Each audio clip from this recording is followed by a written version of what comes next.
বৈষম্য বিরোধী ছাত্র আন্দোলনের সময় রংপুরের বেগম রোকেয়া বিশ্ববিদ্যালয়ের শিক্ষার্থী আবু সাঈদকে প্রকাশ্যে গুলি করে হত্যা মামলায় আন্তর্জাতিক অপরাধ ট্রাইব্যুনাল 2 রায় ঘোষণা করেছে। রায়ে রংপুর মেট্রোপলিটন পুলিশের সাবেক এএসআই আমির হোসেন ও কনস্টেবল সুজন চন্দ্র রায়কে মৃত্যুদণ্ড দেওয়া হয়েছে। এছাড়া 3 পুলিশ কর্মকর্তা, সাবেক সহকারী কমিশনার আরিফুজ্জামান, পরিদর্শক রবিউল ইসলাম নয়ন ও এসআই বিভূতিভূষণ রায়কে যাবজ্জীবন কারাদণ্ড দেওয়া হয়েছে। অন্য আসামিদের বিভিন্ন মেয়াদে সাজা হয়েছে।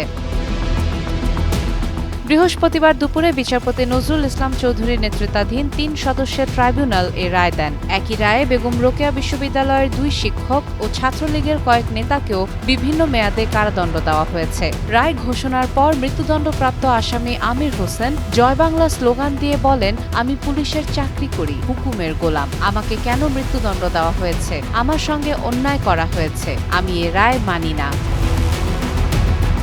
এ পর্যন্ত মামলায় 30 আসামির মধ্যে 6 জন গ্রেফতার হয়েছে, বাকিরা পলাতক। উল্লেখ্য, 2024 সালের 16 জুলাই আন্দোলন চলাকালে প্রকাশ্যে গুলিতে নিহত হন আবু সাঈদ, যার ভিডিও দেশ জুড়ে তীব্র প্রতিক্রিয়া সৃষ্টি করে। সাদিয়া ইসলাম, টাইমস টুডে।